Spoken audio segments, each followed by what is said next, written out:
শুভ সকাল বন্ধুরা, এখন বাজে ঘড়িতে 9:30 আর আজকের ব্লগটা এখন থেকেই শুরু করছি।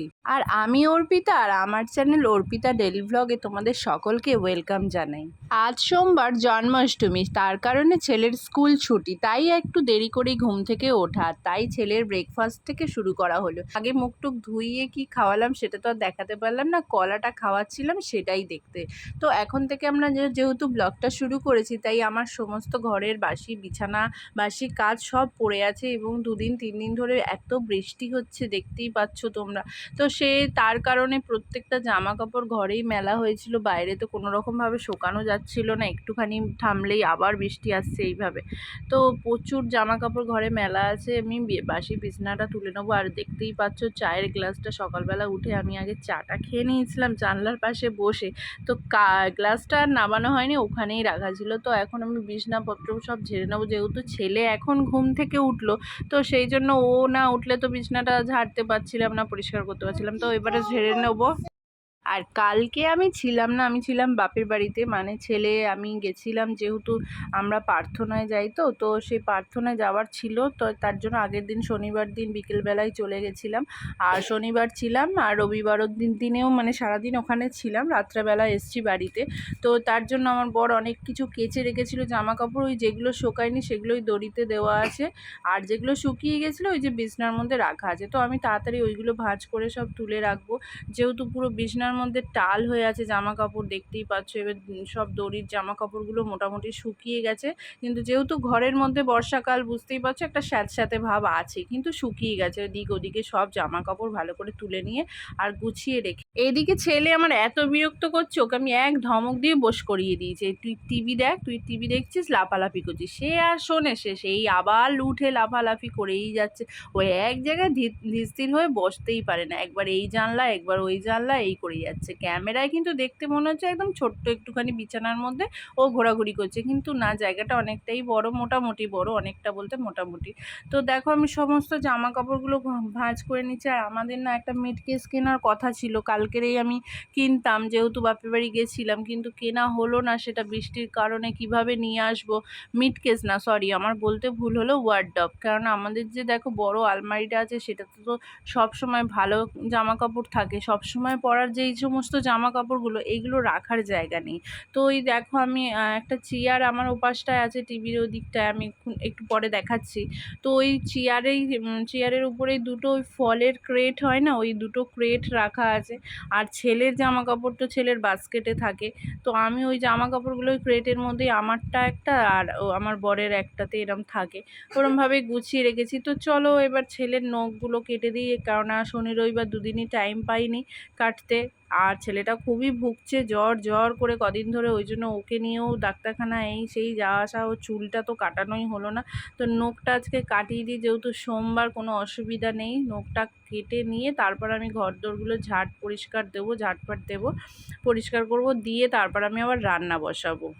তো দেখতেই পাচ্ছ হয়ে গেছে ওর নখ কাটা। এবার আমি বিছনাটাকে ভালো করে ঝেড়ে নেব, কারণ প্রথমে একটুখানি যে ঝাড়নটা না, ওটা পাওয়া যাচ্ছিল না আমার বিছনা ঝাড়া। আমার ছেলে না ওই বিছনা ঝাড়ার পালকগুলো পুরো ছিঁড়ে একদম করে দিয়েছে, একদম সরু হয়ে গেছে। তো ভালো করে ঝেড়ে নিলাম, নিয়ে ঘরটাকে ঝাড় দিয়ে দেবো। আর বাইরেটা তো দেখতেই পাচ্ছ তোমরা, বৃষ্টি পড়ছে অনবরত, এরকম বৃষ্টি হয়েই যাচ্ছে। আর ঘরের সামনে জলটা দেখো, এটা কিন্তু কোনো জল পড়ে নেই, এটা রাস্তাতে জল ভর্তি। আমার ঘরের সামনে ঘর থেকে দেখে যেন ক্যামেরায় মনে হচ্ছে আমি জঙ্গলে বাস করি, জঙ্গলের সামনে, কিন্তু না, এই দেখো এইটা হচ্ছে রাস্তা, আর রাস্তা ভর্তি জল। তো চলো আমি রান্না বসিয়ে দিই। এই যে আমি যেহেতু বেলা করে রান্না বসাচ্ছি, তো দুবেলার ভাত বসিয়ে দেবো। দুবেলার ভাত দেখো তোমরা, ওই 1 বাটি আর হাফ বাটি, মানে 1.5 বাটি টোটাল চাল। তো ভালো করে চালটা ধুয়ে নিলাম, সেটা আর দেখালাম না। এবার আমি তাড়াতাড়ি করে রান্নাটা বসাই, কেননা বেলা হয়ে গেল, 11টা বাজতে যায়। তো বর তো আজকে খাবার নিয়ে যায়নি, বললাম না, যেহেতু দেরি করে ঘুম থেকে উঠেছি, তাই সকালে রান্নাও হয়নি। সকালে ও বললো আমি বাইরে খেয়ে নেবো। তো কি সবজি আছে সব দেখলাম, সব কটা বের করলাম, দুটো আমও পড়ে আছে, জানি না কি হবে, তাও আন্দাজে টমেটো সবজি সব নিয়ে গেলাম আমি। এদিকে মায়ের গাছের কুমড়ো এনেছিলাম, আমার মায়ের গাছে অনেক কুমড়ো হয়েছে, এরকম বড় বড় কুমড়ো।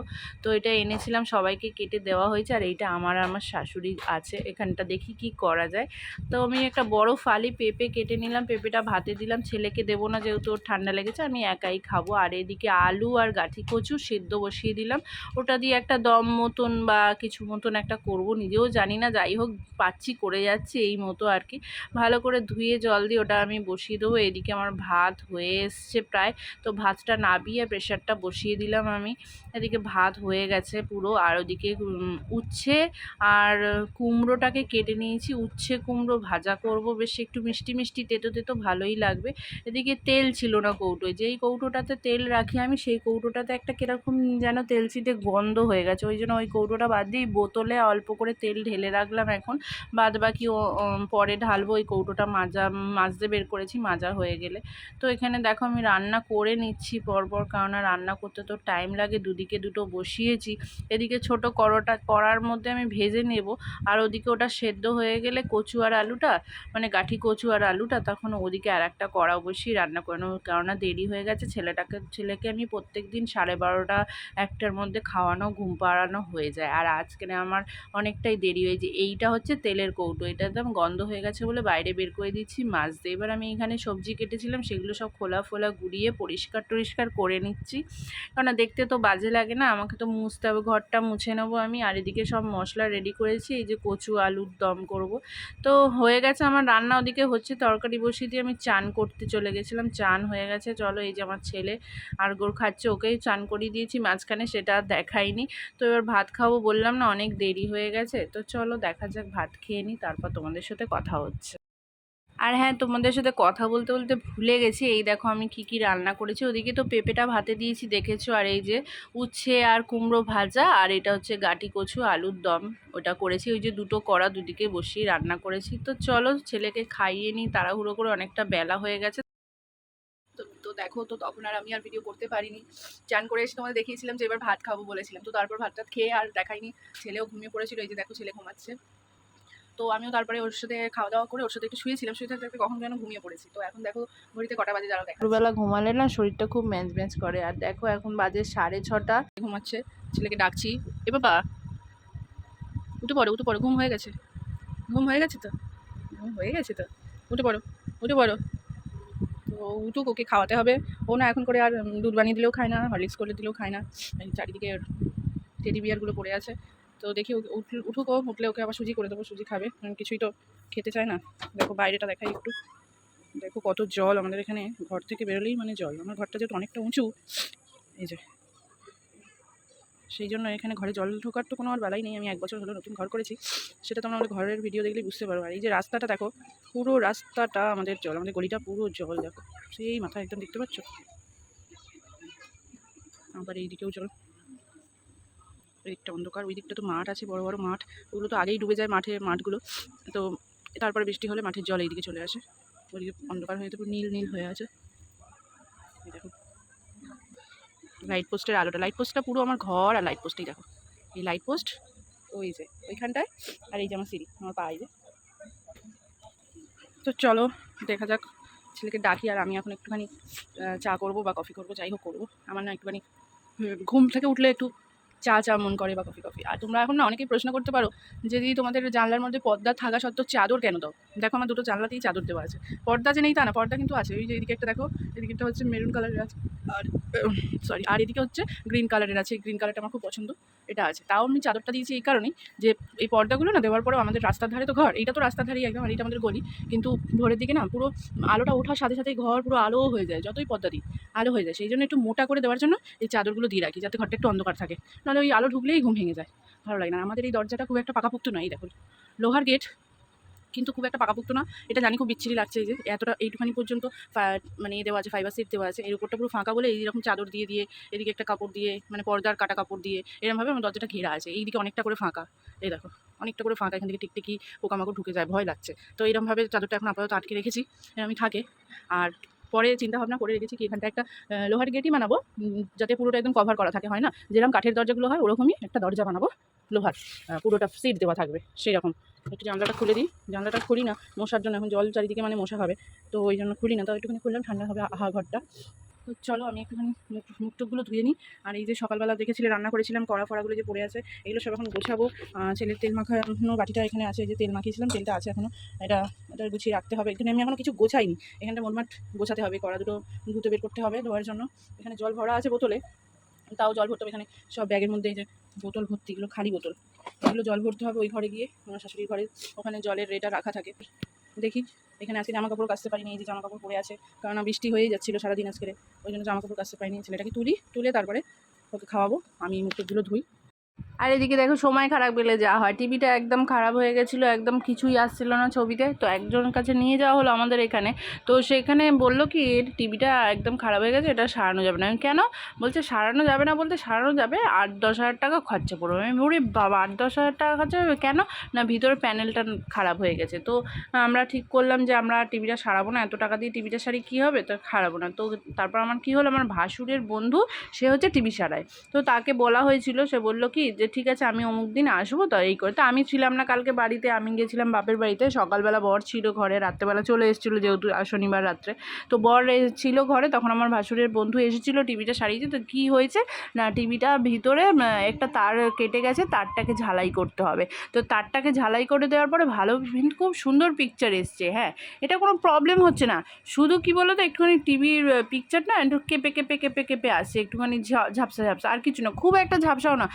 আশা করি তোমরা দেখেছো, সকালবেলা টিভি চালানো ছিল, ছেলে দেখছিল, ও পুরো একদম পরিষ্কার, খুব সুন্দর, ওরকম কোনো অসুবিধা নেই। কিন্তু ও কত বলেছিল বলো তো, 8-10 হাজার টাকা। সেই জায়গায় এ বললো এখন কোনো টাকা লাগবে না, তোমরা আস্তে আস্তে পয়সাটা জমিয়ে রেখে দাও, পরে তুমি বললে ওই একটা প্যানেল লাগবে, ওই প্যানেলটা দিলে পুরো নতুন হয়ে যাবে টিভি। কিন্তু যেহেতু আমাদের ওয়াইফাই কানেক্টটা আর আসবেই না, ওই জায়গাটা নষ্ট হয়ে গেছে, কারণ টিভিটা তো অনেক দিনের পুরনো, তো ওয়াইফাইয়ের জায়গাটা নষ্ট হয়ে গেছে যতই যে করি ওয়াইফাইটা। তো আমরা ভেবেছিলাম যে এখন না, ছেড়ে দাও, পয়সা জমাবো যখন, এটা না সারিয়ে পরের বছর একটা নতুন টিভি পয়সা জমিয়ে রাখি, কিনবো ওখানে। কিন্তু তারপর দিন যখন সারানো হয়ে গেছে, তাহলে আর কি সব ভাবো তাহলে কত টাকা নিয়ে নিচ্ছিলো। তো আমরা বললাম যে থাক, এখন ওই অত টাকা দিয়ে টিভিটা সারাবো না, যতদিন চলে চলুক, তারপর নতুন টিভি কিনে নেব। এবার দেখো সব কিছুই ঈশ্বরের হাতে, উপরবেলার হাতে, সব কিছু যখন কপাল ভালো থাকবে তখন নিশ্চয়ই আবার হবে।